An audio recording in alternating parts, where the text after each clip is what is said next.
HOA Karen called 911 because my pool had too many ducks, so I set up a quack parade. Part 1. The Sirens and the Ducks. I was halfway through a perfect Sunday, sipping a cold lemonade by the pool, the kind of day where even the breeze feels like a blessing. And ducks, yes, actual ducks, glided across the water like living brush strokes. Then, wailing sirens shattered everything. Red and blue lights sliced through the backyard trees. 2 cop cars screeched to a halt outside my fence. One officer, hand hovering near his holster, barked out, "Sir, step away from the ducks." I just blinked at him, more confused than afraid. The towel slipped off my shoulder. My sandals squished awkwardly on the wet patio. And there I stood, lemonade in one hand like a peace offering, facing a full-blown law enforcement standoff over ducks. 6 ducks, to be exact. Charlie, Quackus, Goosey, Mabel, Peep, and my personal favorite, Sir Honnet. They floated serenely, completely oblivious to the chaos they'd caused. One of them gave a gentle quack, as if to say, "What's the big deal, officer?" And then it hit me. This had Karen written all over it. Karen, the self-appointed queen of the HOA, had called 911 again. Because of course she had.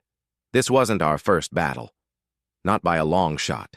Karen's house was 3 doors down, a monument to beige blandness, with a welcome friends sign over her door. The biggest lie in 3-inch cursive font. She hated my ducks. Hated them with the kind of burning fury usually reserved for actual crimes. Not feathered friends who occasionally nibbled her begonias. But today was different. Today she'd taken it to DEFCON 1. Apparently, Karen had called dispatch to report my backyard as, and I quote, "an unsafe avian sanctuary with aggressive behavior and health risks." I looked at my ducks. One of them floated by with a crust of bread balanced on his head like a tiny hat. Yeah, real menace to society. One younger cop shrugged apologetically. "Just doing our job, sir." The older officer, a guy who looked like he'd had way too much HOA drama for one lifetime, leaned in and asked, "Do you own any exotic or dangerous animals?" I snorted into my lemonade. "Unless ducks made the terrorist watch list overnight." "I don't think so."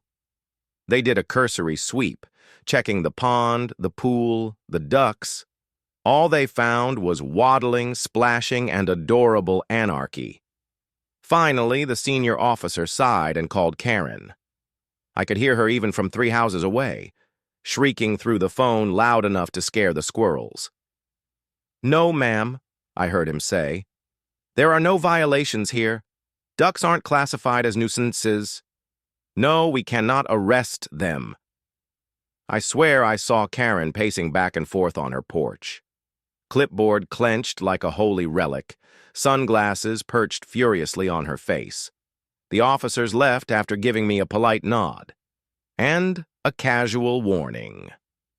"This might not be the last time she calls, sir." As the squad cars rolled away, I heard Karen screech from her porch. "You'll regret this. This isn't over."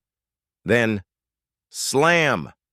Her front door rattled her poor hanging fern half to death. I turned back to my backyard, the ducks still paddling, still unbothered, as if they hadn't just been accused of organized poultry terrorism, and that's when it clicked inside me. This wasn't just about ducks anymore. This was about freedom, about joy, about the simple right to enjoy your own backyard without a clipboard-wielding tyrant declaring war over birdseed. I looked at my little feathery army floating peacefully under the sun, and I smiled. Karen wanted a battle. She had no idea what she'd just started. Part 2. Duck Fame and Karen's Meltdown. After the sirens faded and the dust settled, I sat by my pool, watching my 6 little rebels glide around without a care in the world. It should have ended there. It could have ended there. But with Karen, nothing ever ends quietly. In the weeks that followed, something unexpected happened. The Ducks became local celebrities. It started small. Neighborhood kids would wander by after school, giggling as they tossed handfuls of corn into the water. Some even named the ducks Charlie, Goosey, Peep. Sir Honnet got fan mail in the form of crayon drawings. An elderly couple from across the street set up lawn chairs by the fence every morning, just to watch them splash and dive like feathered acrobats. It was wholesome. It was innocent. It was everything good about suburban life. But to Karen, it was the apocalypse. She filed complaint after complaint with the HOA, alleging unauthorized livestock, water waste, even had, and I kid you not, public nuisance via excessive quacking. The irony, her own dog once left presents on my lawn, and she had pretended not to notice, but a duck splashing in a kiddie pond? Apparently that was grounds for a federal investigation. Karen wasn't just annoyed, she was spiraling. She started patrolling the neighborhood, clipboard in hand, oversized sunglasses perched on her nose like a dictator in training. Sometimes she even took pictures, zoomed in, grainy shots of my ducks floating innocently like criminal masterminds. One afternoon, she actually knocked on my door, wagging a photo in my face, a duck nibbling at her sprinkler. "This one hissed at me," she shrieked. I blinked. "Pretty sure that's called quacking, Karen." She didn't laugh. Shocker.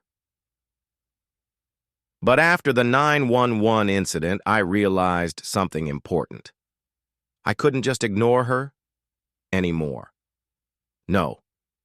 If Karen wanted a war, then I was going to fight it with the most devastating weapon imaginable, community support, and maybe a tiny bit of public humiliation for flavor. I started small, filming short clips of the ducks, Peep waddling after the mailman, Sir Honnet majestically surfing on a pool float, Charlie stealing a slice of bread and looking way too proud about it. I posted them online with playful titles like Suburban Duck Squad, Sir Honnet Takes a Bath Mabel versus the Garden Hose, Ultimate Showdown. At first, it was just a few laughs, a few shares, then one video of Goosey balancing a cracker on his beak like a circus performer. Went viral. 50,000 views overnight, unless you feared being nibbled affectionately on the shoelace. Karen couldn't believe it. She leapt from her chair so fast it screeched backwards. "Your Honor," she cried, "this is a campaign of psychological manipulation. He's weaponized children and old people against me." Somewhere in the courtroom, someone coughed, definitely stifling a laugh. The judge leaned back in his chair, steepled his fingers, and said, "Miss Karen, I find no legal basis for your complaint. Ducks by nature are migratory animals. Mr. Jones," that's me, "has not violated any ordinance. Case dismissed." Boom. Karen's face twisted into something that looked like she just sucked on a lemon, while simultaneously stepping on a Lego. She stormed out of the courtroom, binder of duck mugshots clutched in her arms, muttering darkly about taking it higher. Higher than what? The Supreme Court? "Your Honor, these ducks made eye contact with malice." Yeah. Good luck with that. As I stepped out into the sunlight, neighbors who had come to watch the trial, yes, it was a neighborhood event at this point, gave me a little round of applause. Not a standing ovation, more like the kind of clapping you do after someone nails karaoke at a backyard barbecue. But still, it meant everything. We weren't just a group of homes anymore. We were a community. And Karen, well, Karen had just declared war. She just didn't know yet. That the next battle? It wouldn't be fought in a courtroom, it would be fought with feathers, floats, and a whole lot of laughter. Part 4. Karen's cameras, duck drama, and my big idea. You'd think, after losing in court, Karen would maybe, just maybe, give it a rest, but no. Karen didn't retreat. She regrouped. The very next morning, she was out there, marching down the sidewalk with a manila envelope clutched in one hand, and a crazed fire in her eyes. It wasn't about ducks anymore. No. This had become personal. Her holy crusade against what she now called poolside poultry pollution. I caught a glimpse of her, banging on the HOA office door before they were even open, pacing the front steps, muttering to herself, pointing at my yard like the ducks were plotting a coup d'etat. Honestly, at that point, maybe they were. 2 days later, another manila envelope landed on my doorstep. Inside, a new summons. Karen had filed a civil complaint, again, this time claiming damages for emotional distress, property devaluation, psychological intimidation by waterfowl. Yes, that exact wording. She even claimed that multiple car washes were necessary because of duck dust. Whatever that was. I sat down by the pool, ducks bobbing lazily beside me, and read the letter out loud. Mabel flapped her wings. Sir Honnet gave a low, indignant quack. Peep! Just stared at me like is she serious right now? I sighed. She's serious, guys. She's dead serious. Court again was a circus. Karen came loaded for war, binders bursting with grainy photos. Videos slowed down to make waddling ducks look like incoming missiles. She pointed to a paused frame, a duck squinting into the sun, and shouted, "This is the face of intimidation!" The judge, stone-faced, turned slowly toward me. "Sir, your response?" I smiled, plugged in my flash drive. First video, a neighborhood barbecue, kids laughing, music playing, and a duck waddling by with a cookie in its beak like a proud little thief. Second video, an elderly couple tossing seeds at the pond, grinning like it was the best part of their day. Third video, a local artist showing off his painting.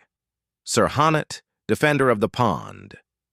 It was pure, wholesome magic. The judge leaned back, sighed deeply, and said, "Miss Karen, I see no credible evidence that these ducks are a public nuisance." Then he added, with just a hint of a smirk, "Though, I would recommend that Mr. Jones perhaps install a tiny duck crossing sign." The courtroom chuckled. "Karen?" Karen turned scarlet. She trembled, clutched her binder tighter, and stormed out, muttering something about higher authorities and duck propaganda. And that's when it hit me, right there, standing in that courthouse lobby. If Karen wanted to make a spectacle about ducks, then I was going to give her one. A huge one. Something so absurd, so joyful, so utterly, gloriously ridiculous that not even Karen could touch it. I was going to organize the first ever suburban Quack Parade, floats, marching bands, duck costumes, food trucks, the works. I could already picture it. Sir Honnet perched like royalty atop a throne of pool noodles, Mabel tossing breadcrumbs like confetti, and Karen, standing on her porch, watching helplessly, as the entire neighborhood celebrated the very thing she tried so hard to destroy. I grinned. "Oh, it's on," I whispered to the ducks. Sir Honnet honked approvingly. It had begun. Part 5, Duck Parade Plans, and Karen goes full quackus. Once the idea hit me, I couldn't let it go. A parade. not just any parade. A full-blown, feathers-flying, quack-powered celebration. I started small, reached out to a few neighbors, the ones who always smiled when they passed my yard. Told them my crazy idea. Expected a few chuckles. Instead, they jumped in like I'd just announced free tacos for life. Someone offered to build floats. Someone else had a cousin who played trumpet in a marching band. An elderly neighbor, a retired seamstress, volunteered to sew tiny costumes for the ducks. And someone, bless their chaotic soul, suggested we rent food trucks. Within 3 days, it had snowballed. We had an official city permit by me, a parade route, a name, the first annual suburban Quack Parade. It was happening, for real. And Karen? Oh, Karen found out. It wasn't subtle. She stormed into the HOA office, again, screaming about unauthorized avian cult gatherings, and waving printouts of the parade flyer like they were court subpoenas. She tried reporting us to the fire department, code enforcement, animal control. At one point, she even called the local newspaper demanding they run a warning article titled, "The Dark Side of Ducks." Spoiler, they didn't.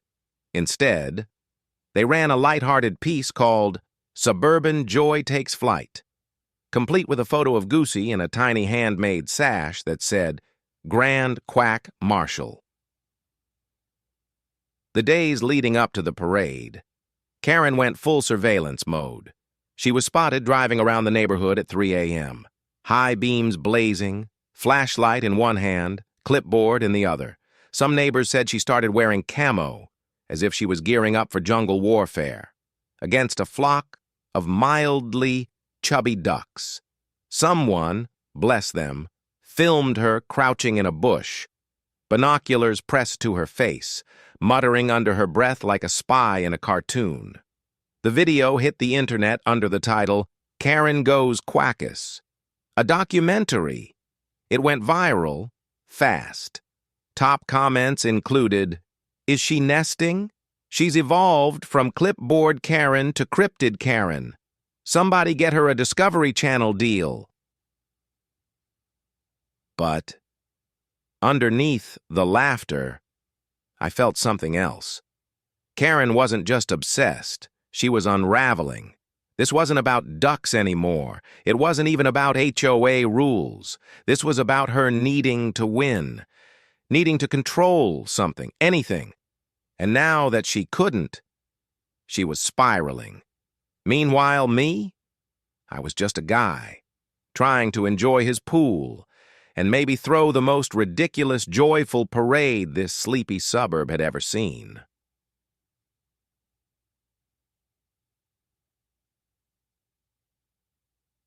The ducks floated lazily in the pool that evening, unbothered, unaware of the war raging around them. I watched them, sipping my lemonade, and I smiled. Because Karen didn't know it yet. But the neighborhood had already chosen. We chose laughter over control, joy over clipboards, community over complaints. And no matter how much she stomped or shouted, the Quack Parade was coming. And nothing in this world, not even Karen in full camo, could stop it. Part 6, Parade Day, and Karen's last stand. The morning of the parade. The sky looked like someone had painted it by hand. Streaks of pink, orange, gold. Like even the universe decided to join the celebration. The air smelled of fresh-cut grass and buttery popcorn. As neighbors began setting up lawn chairs along the sidewalks, kids waddled around with duck balloons. Some had feathers taped to their shirts. Others wore paper beaks and quacked at passing cars.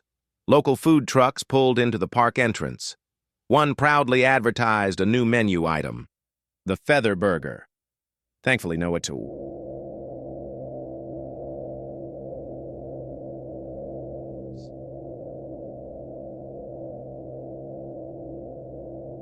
The ducks themselves, royalty, they floated serenely in the pool, tiny parade sashes draped across their backs, each one stitched carefully with their names.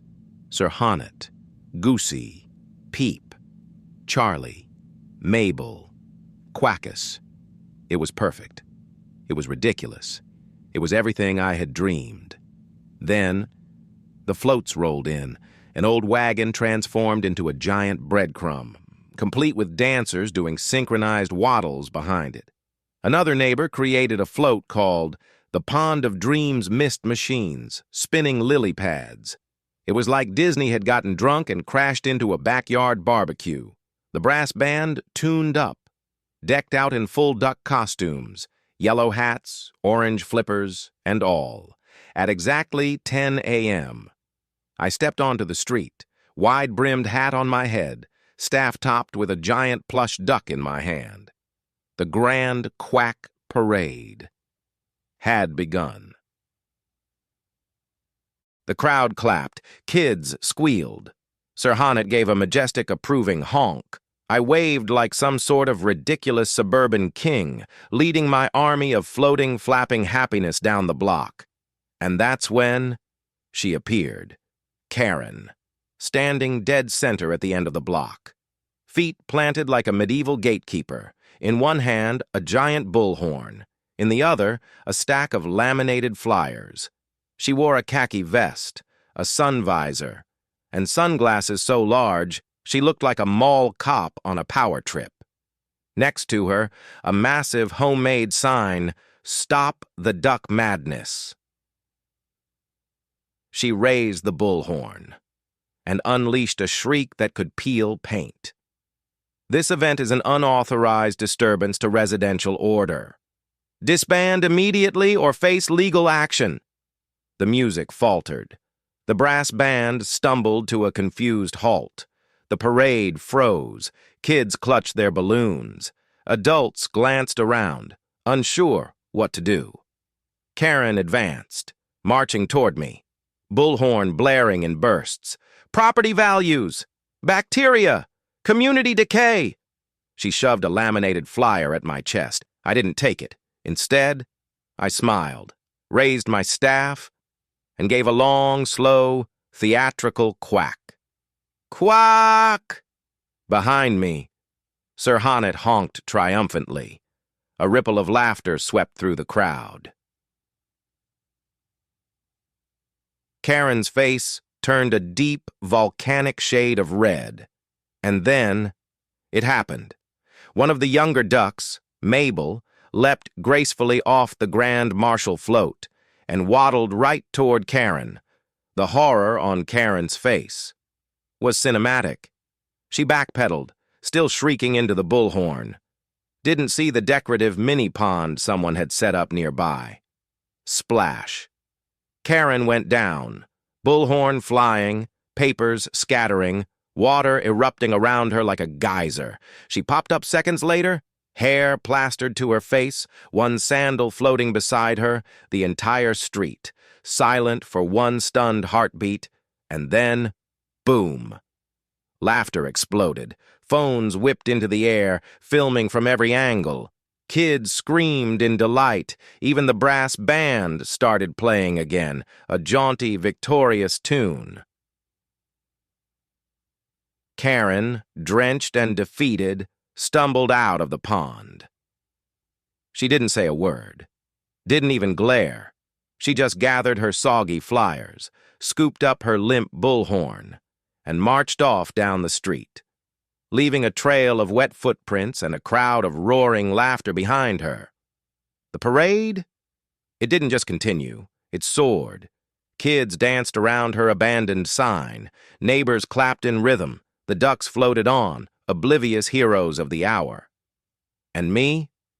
I led the parade proudly, one hand waving, the other holding my staff high. As somewhere behind me, Sir Honnet gave a final triumphant quack that echoed all the way down the street. Part 7. Karen goes viral, and the ducks become legends. Within an hour of the parade ending, the internet had already claimed its next great hero, or rather, its next great spectacle.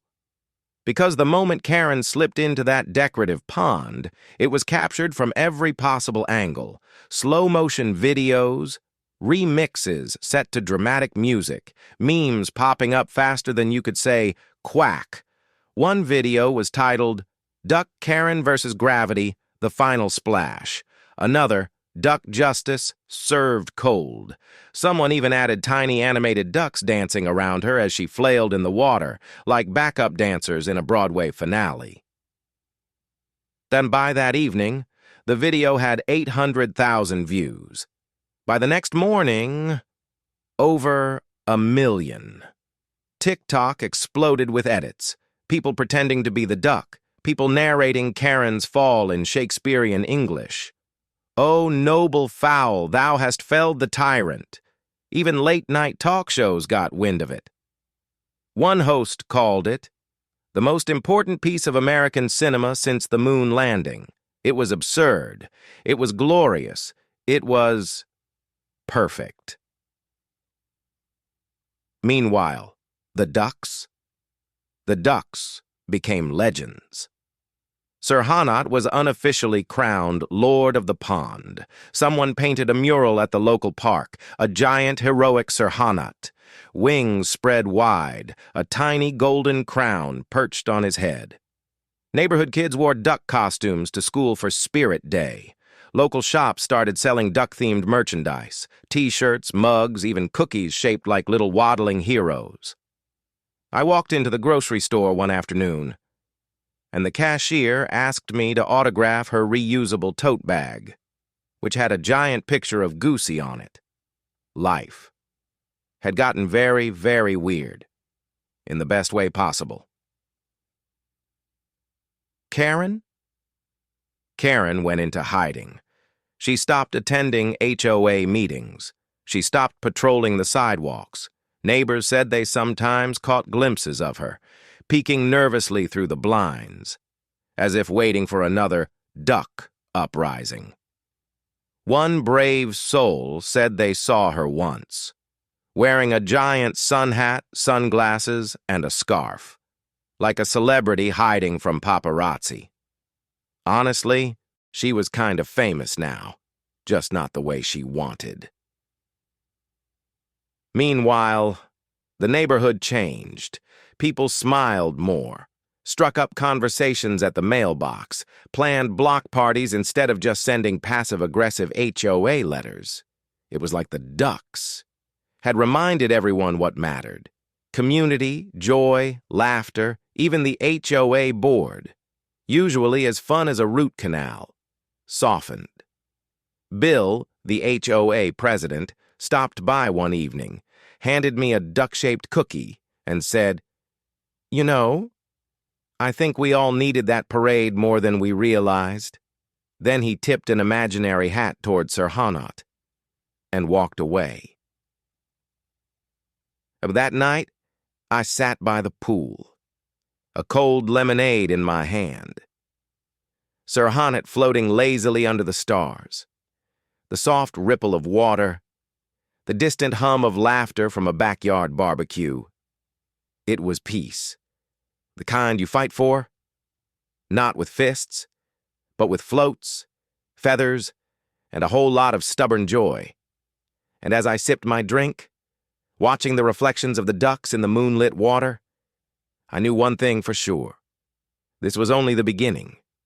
The ducks had taken flight, and there was no stopping them now.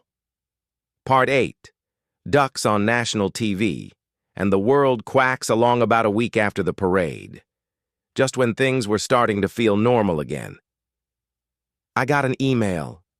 Subject line, National Talk Show Inquiry, Urgent. I almost deleted it. Figured it was spam. But curiosity got the better of me. And when I opened it, I nearly dropped my coffee.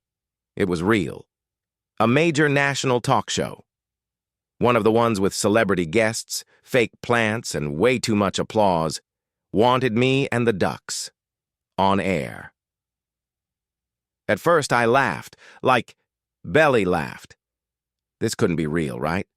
Me? Some random guy with a backyard pond and 6 semi-domesticated waddlers? But there it was.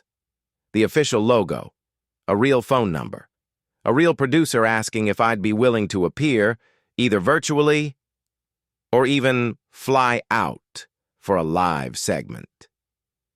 I stared at the screen, then looked over at Sir Hanat, floating on a pool noodle like he owned the world.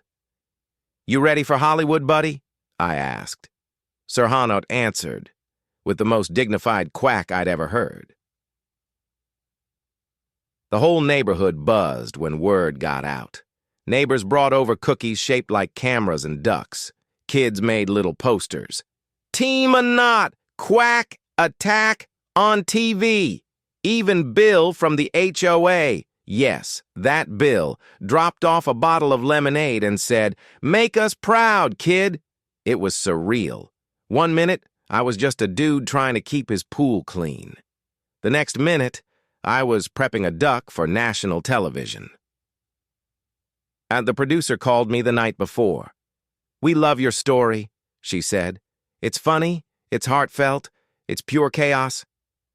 It's perfect." She paused, then added, "And the ducks. The ducks are the stars." I laughed. "Yeah, I'm just their human chauffeur at this point." She laughed too. "We'll set up a little duck-sized stage," she promised. "We've even got tiny microphones." I wasn't sure if she was joking or not, but honestly, either way, I was in. Of the day of the taping, I wore a simple Hawaiian shirt, carried Peep in a soft carrier. Sir Hanat got his own plush throne, because of course he did. The studio was massive, lights everywhere, cameras that looked like they could film a moon landing. When we walked out on stage, the crowd exploded. Applause, cheers, people standing up waving tiny duck toys. Sir Hanat, calm as ever, surveyed his kingdom like a benevolent monarch. The host grinned from ear to ear. "So, tell us," she said, leaning forward. "How does it feel to be the man who led a duck rebellion against suburban tyranny?" I laughed, shook my head. "Honestly," I said, "I was just trying to enjoy my pool. The ducks, they did the heavy lifting." The audience laughed. Sir Hanat gave a perfectly timed honk. The host almost fell out of her chair laughing. We talked about the HOA drama, the viral videos, Karen's pond fall, edited gently to an unexpected aquatic adventure. We even showed a few clips, including the glorious slow-mo of Mabel waddling toward Karen like a tiny, unstoppable force of nature. By the end of the segment, the host wiped tears from her eyes. "This," she said, "is exactly the kind of ridiculous joy we all needed right now." The crowd stood up again, applauding not for me, but for the ducks.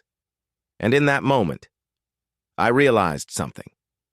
This silly little battle over a backyard pond had turned into something bigger, something beautiful. A reminder that laughter wins, that community matters, and that sometimes a few good ducks can change the world, one quack at a time. Part 9. A goodbye, a new beginning, and a street that learned to smile life after the parade. Life after the TV show. Life after the ducks became living legends. It settled into something new, something softer. The neighborhood. It wasn't the same anymore. It was better. Neighbors waved when they passed by. People stopped to chat at mailboxes, swapping stories and homemade cookies. Kids rode bikes in little duck helmets, laughing so loud it echoed down the street. It felt lighter, like we had all unclenched something we didn't even know we were gripping. And then, one evening, just as the sun melted into the horizon, I saw a moving truck pull up. Karen's house. For a moment, I just stood there, lemonade in hand, watching from the edge of my porch, No shouting, no clipboards, no frantic pacing, just Karen, standing quietly by the truck, arms folded, watching as the movers packed away her furniture, her porch decorations, her life here. I didn't gloat. I didn't cheer. Honestly, it felt a little sad, because for all the chaos, for all the drama and duck wars, Karen was still part of this street story. She caught me looking. For a second, just a second, our eyes met. No words, no glares, just a small, tired nod. And then she turned away, climbed into her car, and was gone. Of the next morning, her house was silent. No more laminated no duck signs zip-tied to poles, no motion-activated cameras peeking over fences, no clipboard patrols marching down the sidewalks, only the soft sounds of sprinklers hissing, children giggling, and ducks quacking lazily in the distance. The street had finally exhaled. A week later, a young family moved into Karen's old house. They had twin boys, and a golden retriever who immediately decided the pond was his new best friend. The twins ran straight into my backyard the first day yelling, "Mr. Duckman!" We saw the parade video.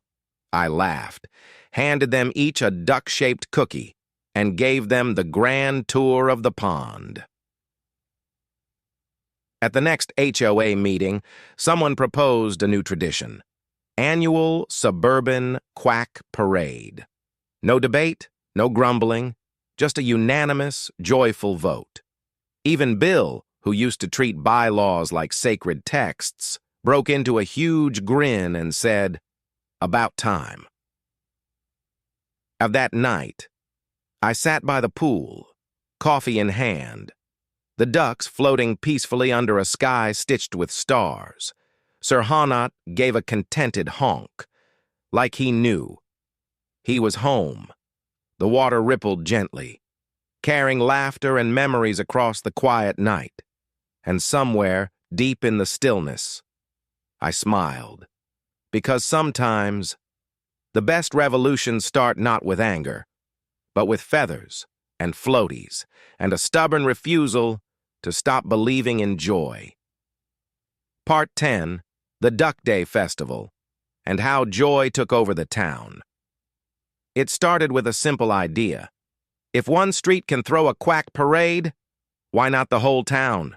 At first it sounded crazy, too big, too complicated.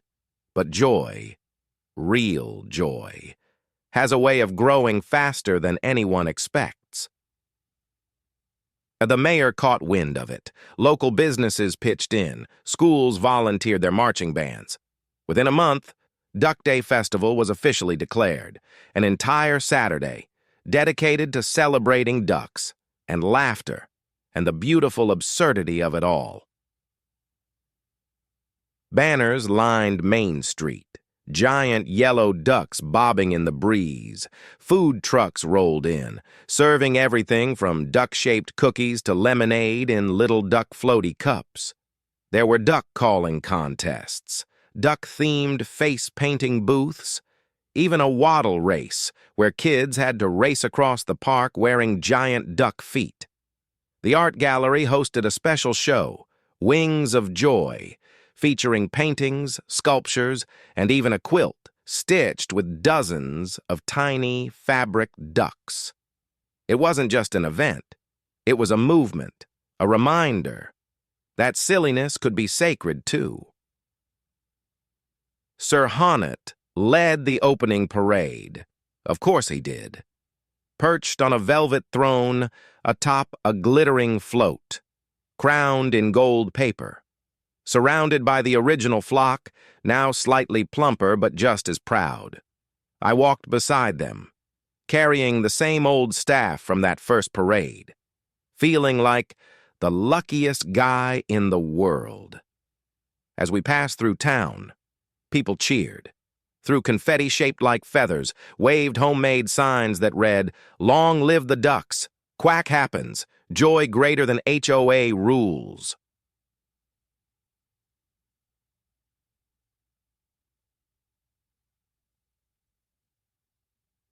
Somewhere along the route, I spotted her, Karen, standing quietly under a tree. No clipboard, no bullhorn, just watching. And for the first time, she wasn't scowling, she wasn't muttering, she was smiling. Small, hesitant, but real. And maybe, just maybe, she understood now.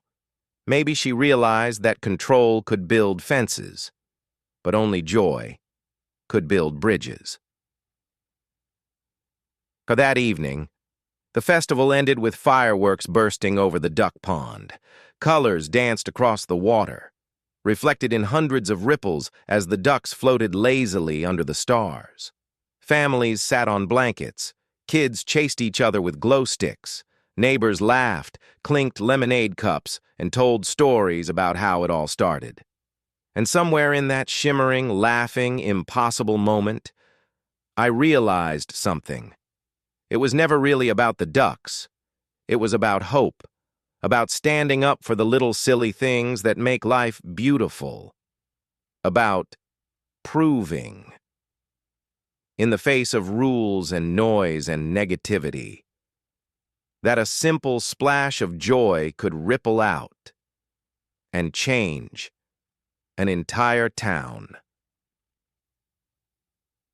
As I sat by the pond, Sir Honnet snuggled against my leg, and I whispered, "Well, buddy, looks like we started a revolution." He gave a soft, sleepy honk, and somewhere, out in the warm night air, the echoes of quacks and laughter drifted on the breeze. Forever.